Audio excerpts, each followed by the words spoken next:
Hi, good afternoon. We are delighted this afternoon to have the presence of Dr. Dean Muirhead, who is an adjunct faculty member in the Environmental Science Department at the University of Houston Clear Lake. He is a subject matter expert in the physical, chemical, and biological processes of water and air systems in closed-loop life support systems in microgravity and partial gravity habitats for human space missions. He is the sole inventor of a NASA patented technology used on the International Space Station since 2016 that increased the water recovery from urine from 67% to 87%. He has a PhD in civil and environmental engineering from Louisiana State University. His research interests are in the interaction and impacts of human space exploration on the moon's ambient, water, and carbon cycles. We now give the floor to the distinguished Dr. Dean Muirhead.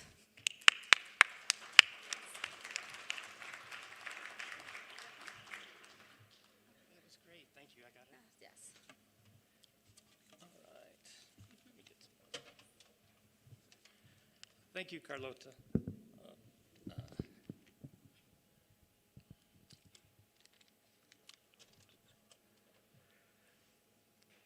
Okay, I appreciate everyone being here after lunch, and appreciate the conference. It's been great. I've been coming to Mexico since the 1980s, and it's a very special place for me. So I'm really happy to be here. And thank you for allowing us to speak in English, of course. I admire all of you who are bilingual. I've studied Spanish, and I know I just have nothing but respect for you young people who are learning to think and talk and communicate in two languages, so thank you. So I'm going to talk a little bit more about the human side of the missions and the life support system, and I'm going to be focusing on water.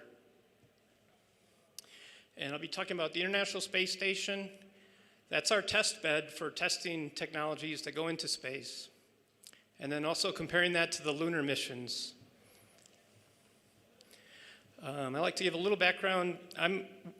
Many of us are here from Houston, of course, the Johnson Space Center. I don't know if any of you have been there. But Texas also now has SpaceX in Brownsville. It's about 6 hours south of Houston.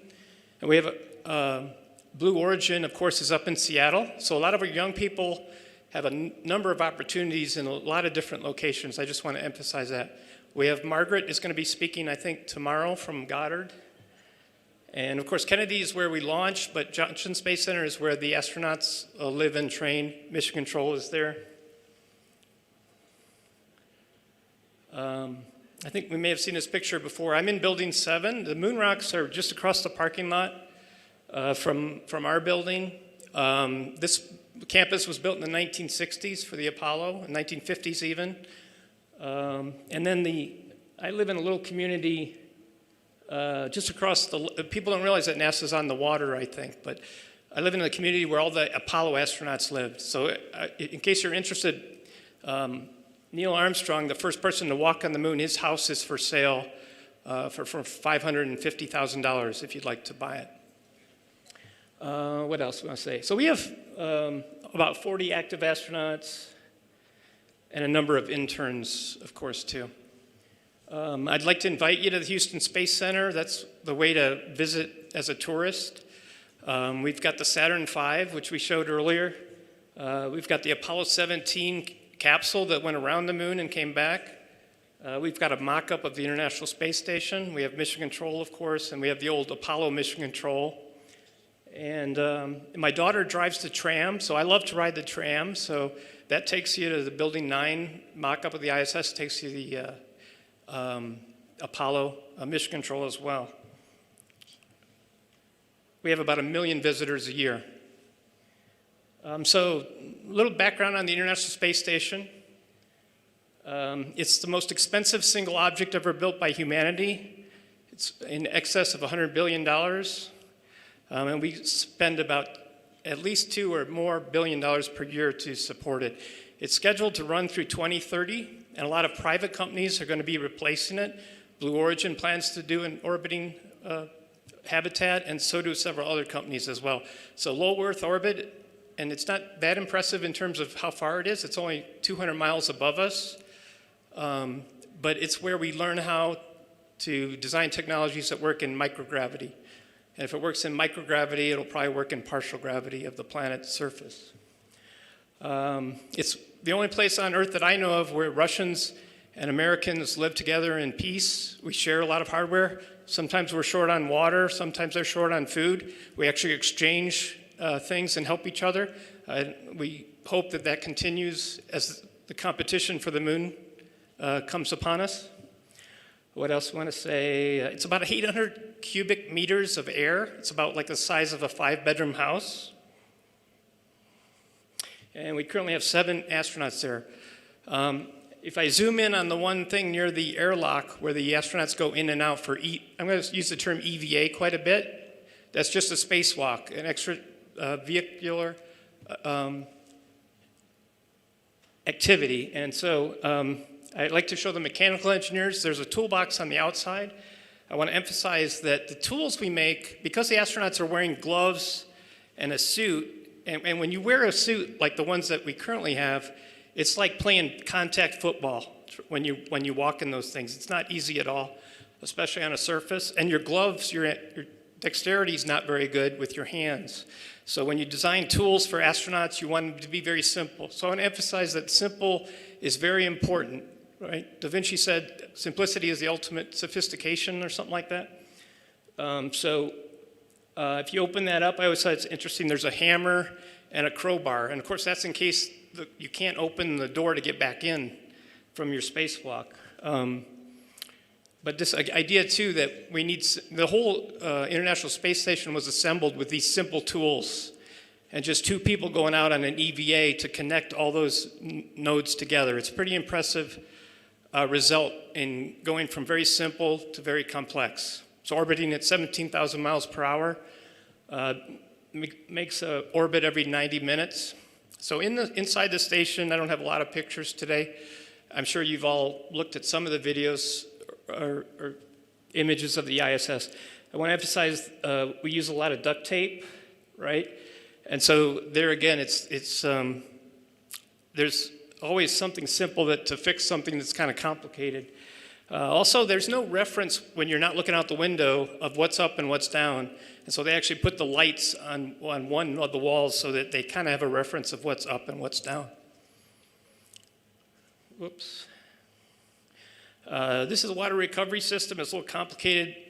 Happy to talk to you more about it. If you're interested in the life support systems, we have a lot of mechanical engineers.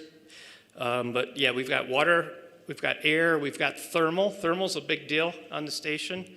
I forgot to mention in the previous slide, it's hard to dump heat to vacuum, right? You can't use conduction, you can't use convection, so you have to radiate the heat. So the ISS has a lot of radiators that radiate the heat to deep space as photons. Let's see. If we start with the astronaut, the person, right? I'm going to talk more about the water balance for a person.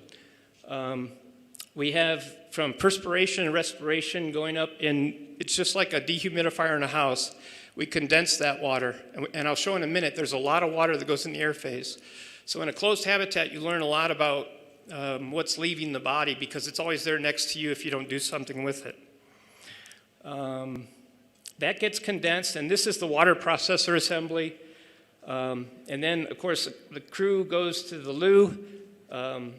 Always have questions on the loo. We'll save those for later if we want to talk about that. But the urine goes in and it's distilled with a vacuum distiller. That was my small contribution to the ISS. And then we get about 87% of the water goes into the WPA as distillate, and about 13% goes to a brine. And just in the past year, we started dewatering that brine too. So I'll talk about that briefly. But in the WPA, so the condensate and the distillate come together, and that's converted to potable water. The WPA has resin beds, like other speakers talked about earlier, and also a catalytic reactor to oxidize the organics. On the U.S. side, we use iodine as a disinfectant. The Russians use ionic silver. And let's see, we'll go to the next one. So you may have heard it in the news, NASA made a milestone of 98% recovery of water. I'm actually the one who made that calculation. And so I analyzed the brine when it was returned and calculated how much water was left after we dewatered the brine. And that number is important because that shows that the ISS has the water recovery needed to do a Mars transit. So it's a pretty big deal to reach that amount. And I want to emphasize we still have a long ways to go. There's still a lot of other places we need to capture the water. I just want to emphasize too, it always seems like NASA knows exactly what they're doing and all the experts just figure everything out, but we spend every day figuring things out. And when we first launched the distiller in 2009, it immediately plugged up because microgravity is a little tricky. This distiller too, it has to rotate to separate the water and the air because you can't do that in microgravity. And so it has a small pitot tube that plugged up. And anyway, that led to my work with the urine team to help develop an alternative to fix that problem. Also, but it is one of the most complicated pieces of the ISS, believe it or not, in many people's opinion, the distiller itself. So let's talk about ourselves for a minute. It's something that we take for granted when we're living on Earth, but you really learn a lot about yourself when you live in a closed habitat with other people. And it's pretty like a small habitat too. Humans have evolved to conserve water. It doesn't seem like we're very conservative with water, but if you can compare ourselves to other primates, they use a lot more water. If we flew gorillas, they would use almost twice as much water per day as humans do. One of our differences is our nose, and then our ability to perspire too, of course. But in general, we conserve water, and then the more active you are, the more water you use. So the more active you are, and our astronauts are pretty active, so they use a fair amount of water. We have our astronauts drink a lot of water to prevent kidney stones. And then this is a busy chart too, but I want to emphasize that part of this is whatever's leaving your body in a closed habitat, it is there next to you if you don't do something about it, right? So apart from recovering all that water, you want to handle that wastewater. So if we start up here, the other impressive thing, we don't realize it, but we each emit 1 kilogram of carbon dioxide every day. And so the carbon dioxide levels on station are about 4,000 parts per million. They're about 10 times higher than the ambient here on Earth, which are 400, roughly 600 probably in this room. As we get more people in this room, CO2 levels go up, depending on the aeration, of course. So that's a challenge to remove that carbon dioxide. And then into the air phase goes about 2 liters of water. And that's what we call crew latent. So I'll refer to that in a couple of slides as well. That's why we have to condense. If we don't condense, things get very humid, and then it condenses on all the metal hardware. So we can't have that. We keep the humidity right at 50%, right at comfort level, both for the humans and for the hardware. And then we mentioned the crew drinks a fair amount of water, so they put out 2 liters of water. So we've got 4 liters or 4 kilograms leaving the body as water. And then the fecal water, we actually don't recover that yet. But that's about 0.2 kilograms. It's actually a little higher when you're exercising more, and also in microgravity, we think there's a little higher level of water in the fecal matter. But anyway, that number, just keep that in mind. That's 2 plus 2 plus 0.2. So 4.2 kilograms of water are leaving the body every day. And the other interesting part that we don't realize, our bodies are making water, right? This reaction down here, organic matter plus oxygen, gives us CO2 and water. So again, I mentioned we're making a kilogram of CO2 every day. It seems like we're doing nothing, but every day we have 10 kilograms of mass go in and out of our body. And on Earth, it just goes out into nature, into the natural carbon cycle, water cycle. We don't see ourselves as part of the water cycle, right? At least I don't until we're reminded of it. When you think, yeah, it's funny, you have to leave the Earth to appreciate what's naturally happening on Earth. And so that we make about, if you tell me how many calories you had today, I'll tell me how many water molecules you made. So if I had 3,000 calories, which today I'm pretty sure I'm going to hit 3,000 calories, then my body made 430 grams of water. So whenever we do a real close water balance in a closed habitat, we see this surplus water that we didn't even launch, right? It didn't fly up there as water molecules. Our bodies and bacteria, everybody who's doing oxidation of organics makes this CO2 and water, of course. Anyway, it's kind of interesting. And then we have 4 crew members, or you just multiply all this by 4. And that's what's sitting next to you in your habitat. Okay, so I wanted to share a little bit. For those of you who are in biology or interested in looking at the literature on this stuff, this is one real good document. This is the baseline values and assumptions document that NASA uses for any mission. It talks about all these water numbers that I'm talking in here. It talks about CO2. It talks about hygiene and everything else. And so that, if you just Google that, we call it the BVAD. And the most recent version is Mike Ewert 2022. I recommend that. But it gives you values for the waste streams, and I'll talk about that. It's about the quantities of the waste stream and then the composition of those waste streams as well. Hygiene, I forgot to mention, on ISS, no one has ever had a successful microgravity shower, so they just do sponge baths. They fly several thousand wet wipes each year, and so they use a lot of wet wipes, and they wet towels and things like that, but they don't use very much water, definitely less than half a liter of water for hygiene, and which is interesting because they're exercising 2 to 3 hours a day, and so they do have quite a bit of sweat. The urine, we're doing a good job of recovering that, but there's other technologies and options for recovering urine. And then laundry, we've never had a laundry on the station either. So all the clothes are worn until you can't wear them anymore. So whenever I mention these gaps, these are always opportunities for young people to figure this out. This I think is interesting. This is kind of, like I said, everything that's coming off the body ends up next to you. And it's the same with all of our emissions, our gas emissions. So the kilogram of CO2 a lot of that goes into the water, into the humidity condensate, because it's soluble, right? And then the other thing that's interesting is the ammonia. So this x-axis is the concentration when we condense the water, the molecules, the small molecules that leave our body, in addition to the water molecules. That water's fairly clean, but it does have these organics. And who loves organics? Small organics, bacteria do, right? So we have a real challenge, and we don't have any microbiological bioreactor systems on ISS. But anyway, ammonia and CO2 enter the condensate. We also have some other compounds.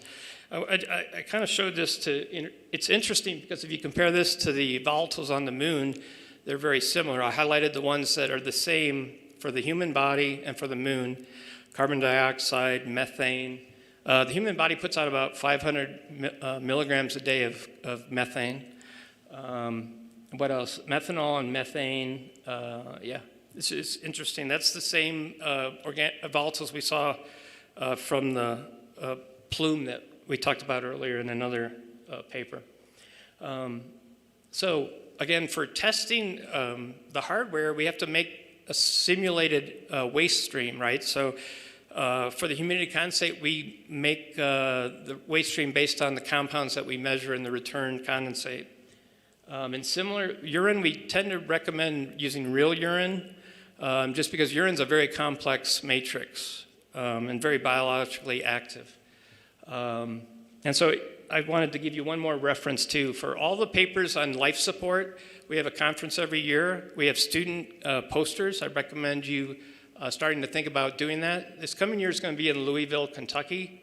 Our conference was in Calgary, Canada a month ago. It's usually in July. But the nice thing about that conference is all the papers are published as downloadable PDFs. And so it's at Texas Tech University, but if you Google Texas Tech University, and there's the URL there.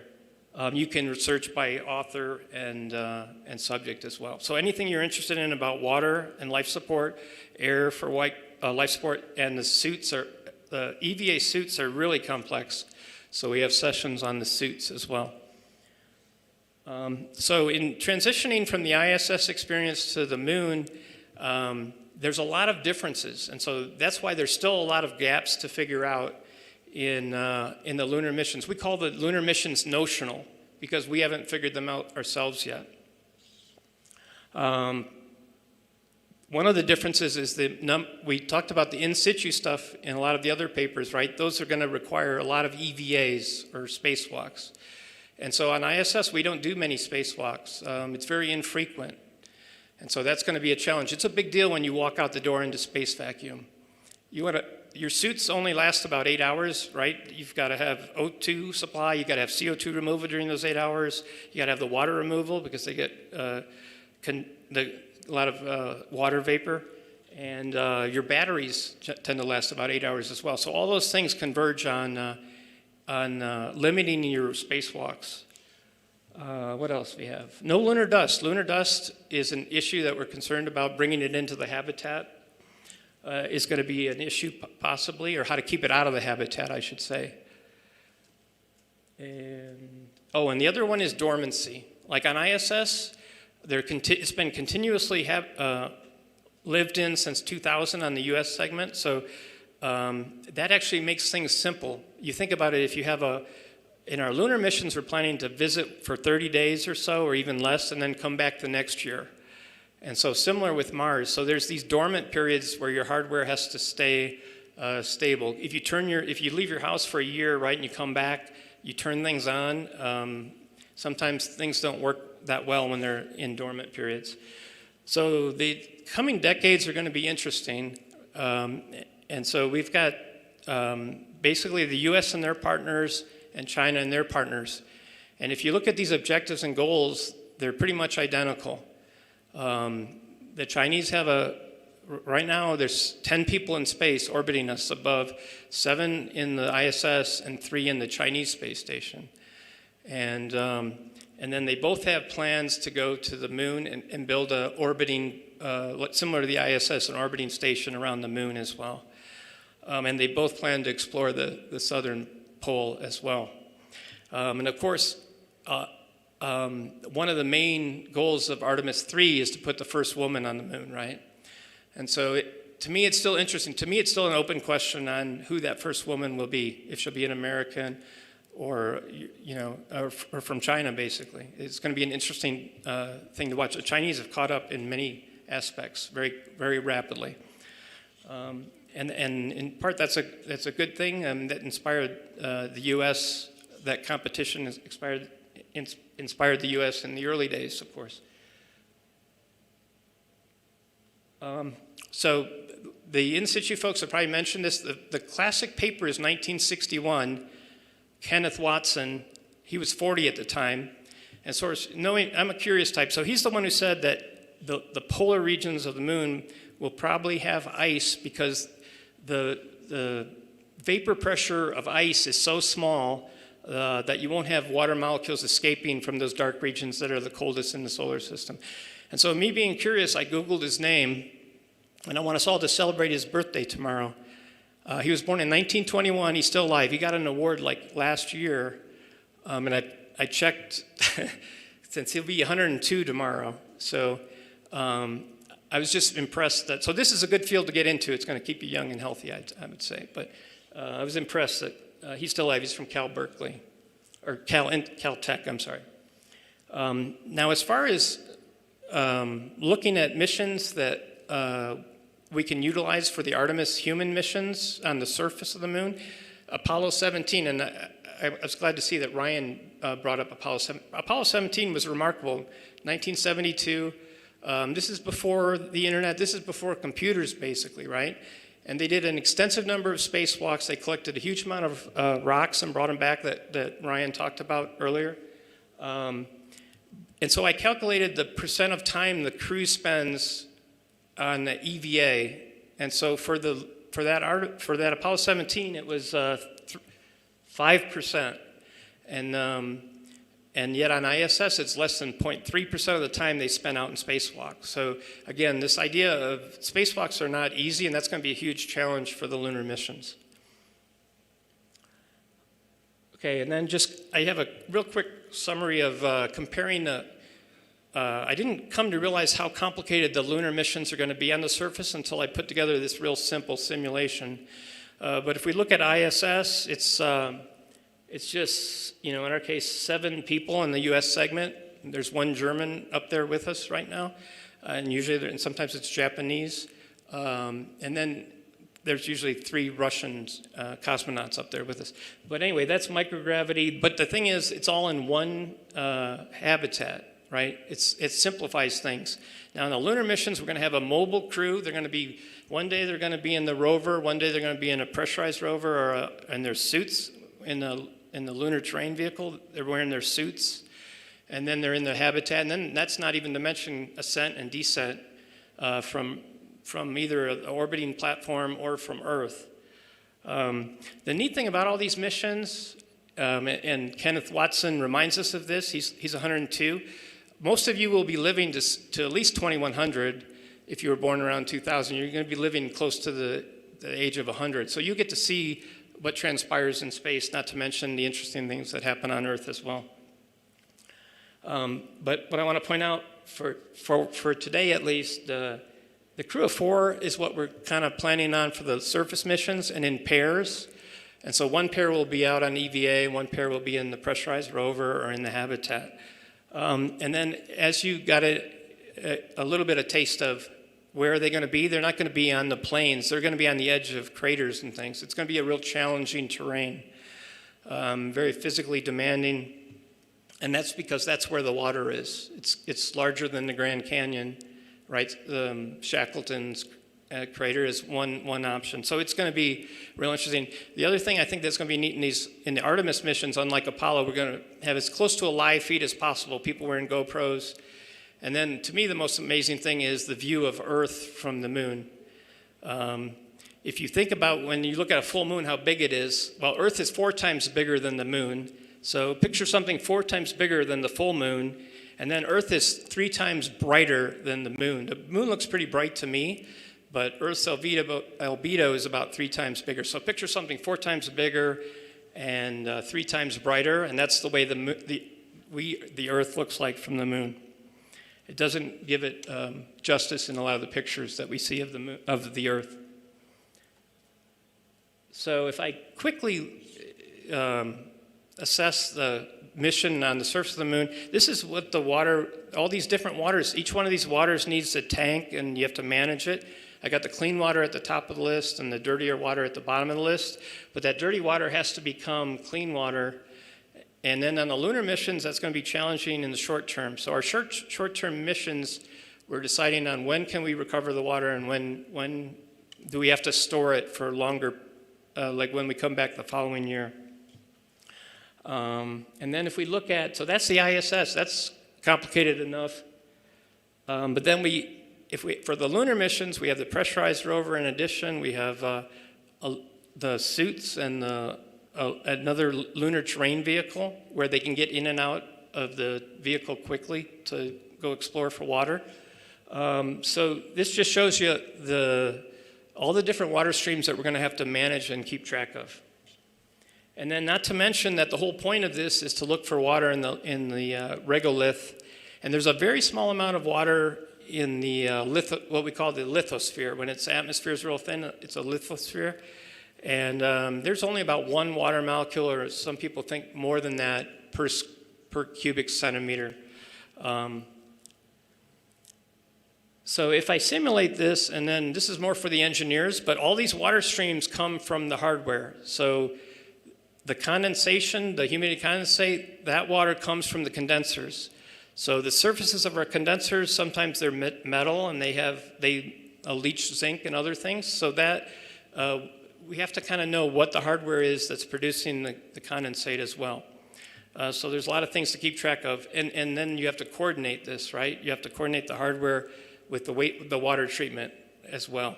So you have to communicate with each other and other groups. Let's see, what else was I say that? And then, try and refrain from using the word toilet, but the toilet's an important part of this water recovery system. Wherever we go, we're going to have urine, and we're going to have humidity condensate, and we're going to have fecal matter. And that's another place where we're not recovering the water yet, is the fecal matter. So in my simple comparison of ISS and the Lunar mission, we've got the waste streams, the quantities, and the composition, which I've talked about a little bit. We call those ersatz when we make up a wastewater just from adding chemicals to the water. And then, but what's new about the lunar missions is the locations and the crew moving from one place to another. And so that water, that human water cycle is following them wherever they go. Even when they're in their suit, they're still going to lose those 4.2 kilograms per day of water. And so that becomes the challenge. I think I showed this a little bit earlier. This is the water balance for the crew. Remember, the other interesting decision we have to make, for those of you, we just had dinner up at the school upstairs here. The food packages have like 40% water in them, and so that water is part of the water balance, and it gets a little tricky. And for these longer missions, keeping food stable for a year or two is a real challenge as well. Some people are saying the crew's not going to be real thrilled about the quality of the food. And also, I forgot to mention, we have a hot water in our potable water. We have hot water. They say that that's one thing that the crew really wants, is it makes a huge difference for them if they have hot water, both for coffee and just heating up food and things. So yeah, again, this idea that 3.7, this is kilograms of water going into the body makes the 0.4 kilograms, and then coming out is 4.2 kilograms, and it ends up in the urine, the condensate, and in the fecal water. Remind you too, the ersatz recipes I gave earlier, sorry, but a lot of those are available in the BVAD as well. Okay, so now let's just quickly follow the crew through a 30-day mission. Now this is probably a decade or two away at least, right? This is like Artemis 7 and beyond is when we start to establish those 30-day missions on the surface of the moon. Let's see. This is another reference I used, but again, I'm assuming a crew of 4, and the other opportunity here is hygiene. Because of the lunar dust, because of the high activity of the crew on the lunar surface, they're probably going to need more extensive hygiene, and also we don't have to wash dishes and things on the ISS. So those are all opportunities. They sound like simple, mundane things, but the simple, mundane things are what people normally forget about and wait till the last minute to think about. So it's fun to think about them now. So here's on the x-axis is the 30 days, and the amount of time the crew of 4 is split between these different things. So the first week they spend in a surface habitat, and then things get interesting in the middle weeks. The red is the EVAs, and the yellow is the pressurized rover. So we have to decide too on what goes into that pressurized rover, and so it's going to have a toilet as well, and so you're going to have to be both storing and figuring out what to do with all these waste streams, not to mention provide potable water and food in each of these platforms as well. So here I track the amount of time. So they spend 88 crew member days in the habitat. They spend 28 crew member days in the pressurized rover, and then they spend 4 crew member days total in their suits.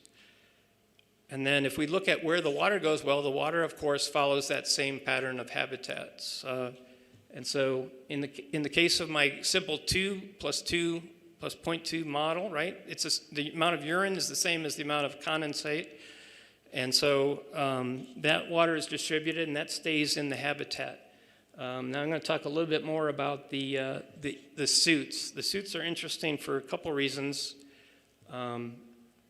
Partly because the current technology, the state of art in suits, you need to have cooling, especially when you're in sunlight. Now, when you're in the dark, it gets a little more complicated. But in general, you still have to dump heat from the body is like 100 watt of energy, a light bulb. And so, especially when you're exercising, you're developing a lot of heat. And so that water, that would be a water loss if we don't increase or change our suit technology. So we have companies working on other ways. Now, evaporating water is the way the current suits cool the suit. And you're losing that water. In this case, it would be complicated because you'd be emitting it to the exosphere and the lithosphere. I think there might be some science opportunities to trace that water, but in general, you don't want to dump water when you're trying to look for water for scientific reasons as well as mine it eventually. So it could complicate things if we don't get those newer suit technologies. And then even our condensate, all those organic molecules I talked about, those two are currently emitted outside of the suit. And so the suits become a critical part of the future missions for Artemis, obviously. There's other ways to do it, radiative cooling and heat exchangers, but those are in low technology readiness levels.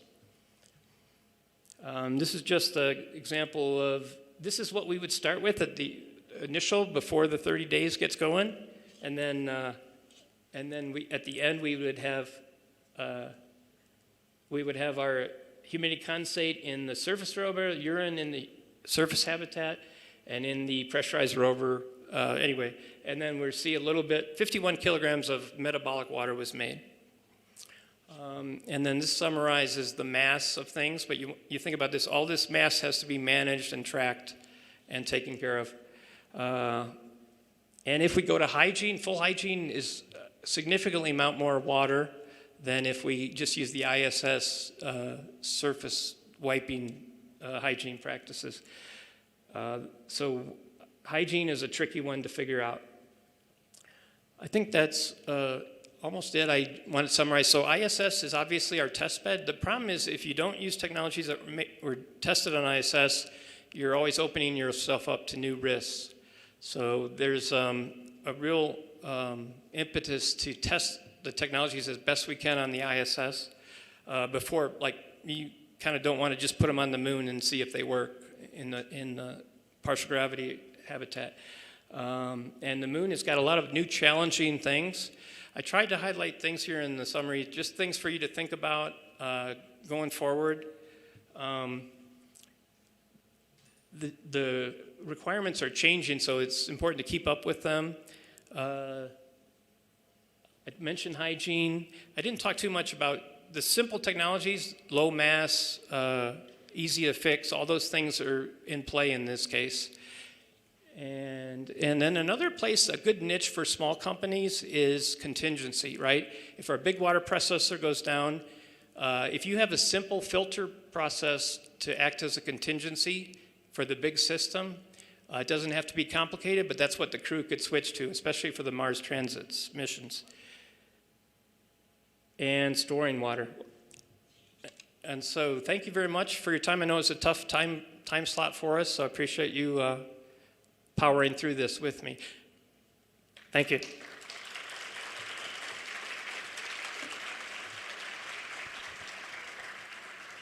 Well, we thank Dr. Dean Muirhead. Now we have a few minutes for some questions. So, well, now. Thank you very much, Dr. Muirhead. What are the main trade-offs and challenges involved in designing these closed-loop life support systems for human missions? Can you elaborate on that? Yeah, it's funny.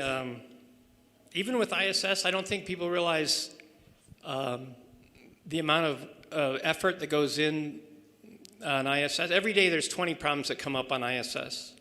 And we have mission control, and then behind mission control there's another room. And that's where the engineers are too. But in real time, either the crew solves it or other people do. But I think it's in the little thing. A big thing that we're focused on, especially for Mars Transit, is how many spares do we take with us? And the Moon and Mars, it's a little hard to, ISS is easy to resupply, and there's a lot of spares on ISS. And also the technologies being modular helps. Like our old oxygen generation system from water it was hard to replace one part. You have to take out the whole thing. And what we're calling the new technology is exploration. So exploration, oxygen generation system. And that one is a little easier to repair. Now, in water, our mantra is, for the water team, it's nobody dies of thirst. And so there's a little bit less pressure for the water team. But now the air team, especially, I think the suit is the real, it's a big deal to do a spacewalk. And so on the moon, it's going to be a big deal to do long-term spacewalk. Not to mention if they're doing physical activities, either mining or looking for water eventually. But pretty much anything you can imagine is a challenge. And we don't hear about those because when everything's nominal, we don't hear about it. Yeah.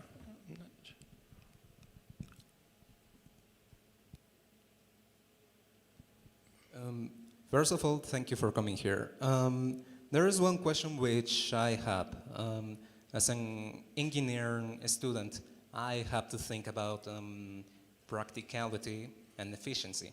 And I have to ask, all of these technologies, has there been any try to normalize them among different nations? Thank you. Yeah, I have the same question. In fact, when I think of my career too, I've never enjoyed more than working with the Russian engineers. And so that lack of, it's an interesting, we live in interesting times now, right? But yeah, I think it's an opportunity for collaboration, and I would like to have you young people figure it out for us, right? But if we have a common goal, whatever it is. Now, I think the lunar missions too offer an opportunity. Like, I think if both China and the U.S. are on, and of course other countries are on the lunar surface and there's a problem in one of the habitats, I'm sure there's movies about this, but you can't not help the other folks, right? And so this idea of living in extreme environments, we're going to have to collaborate, I think, at some point. And maybe the decision not to fight each other on other planets is easier than when we're living on the Earth. But anyway, I turn into philosophical. That's a great question, and I guess I throw it back to you all. I would love to hear your ideas on how we do that, both far away and here on the planet, right? Yeah. Sorry.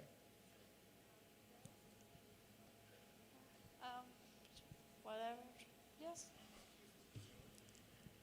Well, first of all, thank you, doctor, for all the information. It was pretty valuable. And I have a two-part question.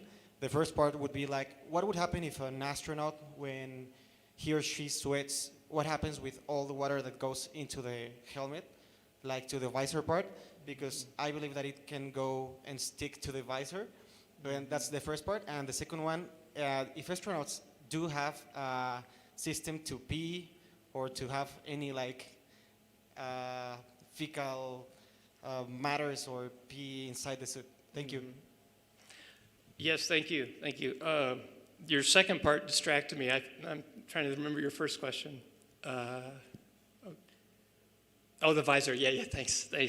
Yeah, we've had problems with the water in the visor. That emphasizes how much water our bodies are putting out.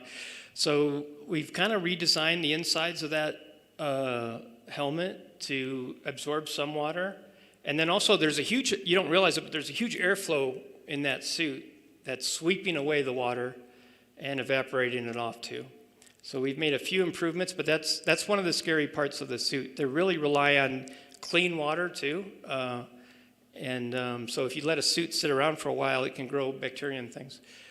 The second part too, that's another, and this is an emphasis that we're still figuring things out every day. There's something new to figure out, and that's what makes this field interesting, right? Because I don't think you all want a kind of job where you just don't have to think about solving a problem. But anyway, we've debated whether or not to have, we call it a maximum absorbency garment or a diaper, basically, in the suit. And I did a study on that. If they wear a mag, and then there is a contingency plan, they go in their suit, and they have to stay in their suit for 6 days. If there's an emergency, they have to come back to Earth. They have 6 days to come back to Earth. if they're in their suit for the 6 days, I calculated that if they wear a diaper, they will actually die from the ammonia coming off the urine. And so that's my idea for a movie script, I guess. But so actually currently they're thinking of not wearing a diaper, just let the urine flow through in the case of the EVAs. But I think for the shorter EVAs, since you can change out afterwards, they're wearing a maximum absorbency garment. Last question, please. Yes. Well, hello. First of all, thank you for being here. It's a pleasure for all of us to have you here in our college. Well, in your presentation, there is a thing that catch my attention as a medicine student here in UPAEP. What's the difference between metabolism water and human body water that they use for all that you explain about? Sure. I think you can probably explain it to me better. Yeah, so I mean, like there's 40 liters, 40 kilograms, 50 kilograms of water in my body right now, right? And urine is just filtered blood too. But now the metabolic water, that's the amazing thing about the human body, right? And those of you in biology understand it way better than I do. Every single cell has that reaction going on. The organics are getting oxidized by oxygen, and they're making water molecules in every single cell. And then the body miraculously moves that water around. If I decide to eat 10 grams of salt today, my body just handles it. And it keeps that perfect water balance. And so the metabolic water is just the molecules of water that are being made from the oxidation of the food that we eat. And then the body water is that other reservoir. I don't know if that's related to your question or not, but yeah. And that's directly related to how many calories you're eating for the metabolic water. Well, thank you. I want to add one thing too. I'm an extreme introvert, and so for the introverts in the audience, please come talk to me afterwards. I was at a conference up in Canada, like I mentioned. The head conference person said that they were a deep introvert, and so I went up and talked to him after his talk as well. So anyway, I wanted to point that out, that you're all were fortunate that I got to talk to you. But I look forward to talking to y'all beyond this meeting.